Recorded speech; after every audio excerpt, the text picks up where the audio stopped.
नमस्कार मित्रांनो, आपल्या सर्वांचं स्वागत आहे बोधिसत्व लाईव्ह या न्यूज चॅनल मध्ये। तर आता आपण उपस्थित आहोत कल्याणच्या केडीएमसीच्या बाहेर, जिथे गेल्या 24 दिवसापासून धरणे आंदोलनासाठी भिक्षुगण आणि सर्व उपासक आणि उपासिका आंदोलनाला बसलेले आहेत। आपण व्हिडिओच्या माध्यमातून पाहू शकतात की सर्व भिक्खू संघ, उपासक आणि उपासिका गेल्या 24 दिवसापासून बेमुदत धरणे आंदोलनासाठी बसलेले आहेत। या आंदोलनाचा मुख्य कारण हाच आहे की जो बुद्धभूमी फाउंडेशनचा जो प्रकरण आहे त्याचा सातबारा आहे जो बुद्धभूमीच्या नावावर झालाच पाहिजे, म्हणून याच विषयाला घेऊन आजचा हा 24वा दिवस आहे या धरणे आंदोलनाचा।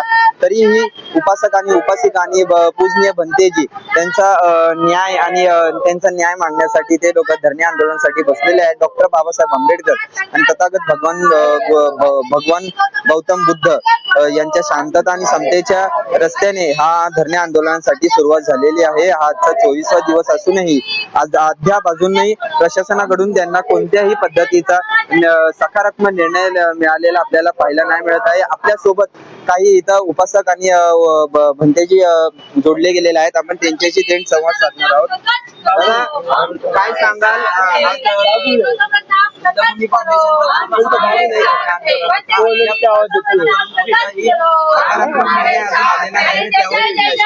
तीस तारखेला जी दुर्घटना घडलेली आहे, जे या मनोवादी कल्याण डोंबिवली महापालिकेने जी कारवाई केली त्याच्या निषेधार्थ 15 जून पासून इथे धरणे आंदोलन चालू आहे।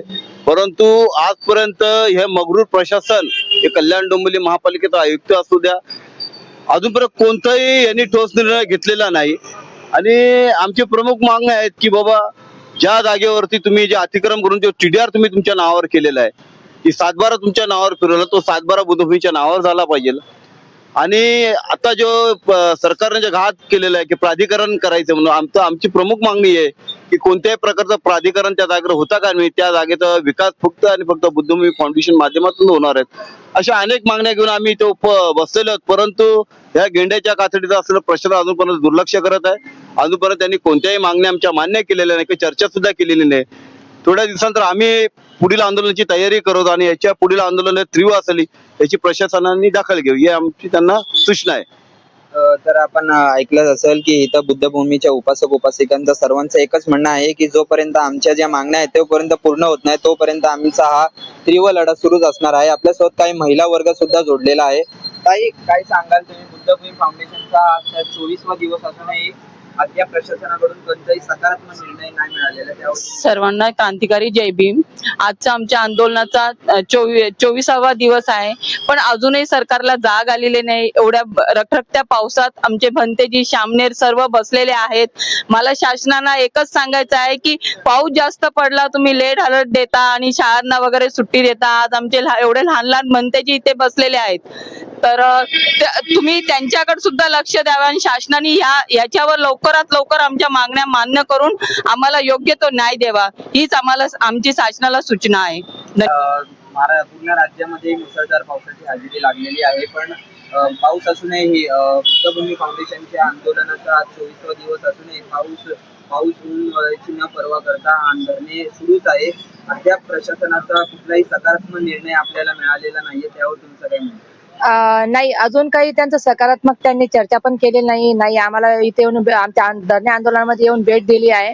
आणि प्रशासनाला मी एकच प्रश्न विचारते का, तुम्ही तुमच्या मंदिरात एखादा पंडित बसवता, त्या पंडिताला तुम्ही किती सोय करून देतात, तिथं पंखा, तिथे त्यांचं खाणं पिणं सगळं त्या पंडिताचं करतात, मग आमच्या धम्मगुरूंना का एवढा 24वा दिवस असून या आंदोलनाची लाईट काटली आहे, या आंदोलनाची लाईट कापली आहे, तर आमचे धम्मगुरू सकाळपासनं तर संध्याकाळी 6 वाजल्यापर्यंत हे तसेच बसतात, बिना लाईटीचे बसतात।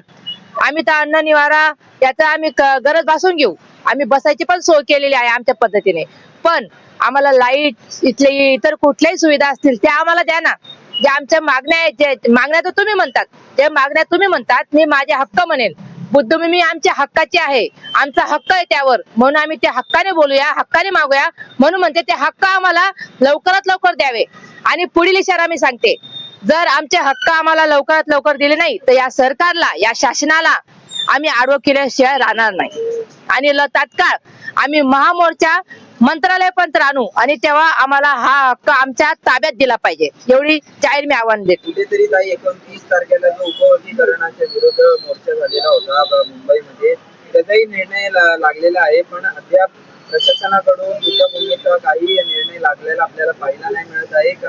तुम्हाला असं वाटतंय का प्रशासन अजूनही या जो युद्धभूमीचं प्रकरण आहे त्याला कुठला तरी तिसरा मार्ग काढण्याचा प्रयत्न करत आहेत का? तुम्हाला असं वाटतंय का? नाही, असं आम्हाला कुठलंही चिन्ह दिसलेलं नाहीये. आणि जे ते मीडियाद्वारे जे खोटी बातमी करतायत की आम्ही प्राधिकरणासाठी मंजूर आहोत, मान्य केलेले आम्ही त्या गोष्ट, तर TDR घोटाळा झालेला आहे. त्या TDR घोटाळ्यामध्ये सगळ्यांनी ते मंजूर करा की TDR घोटाळा केलेला आहे, त्याच्याविषयी सकल चौकशी करून तुम्ही योग्य तो निर्णय द्यावा. आणि सरकारला मी एक विनंती करते का आम्हाला बौद्ध समाजावर जो अन्याय होतोय, जे अत्याचार होतोय, तो अत्याचार कुठलाही असो, आमच्या मुंबईतला कल्याण वालदुनीतला काय असे ना, का भारतातला कुठलाही असे ना, महाराष्ट्रातला धरून घ्या, तर या महाराष्ट्रात कुठे अन्याय अत्याचार होत आहे, तो अन्याय अत्याचार थांबला पाहिजे लवकरात लवकर, एवढी मी विनंती करते.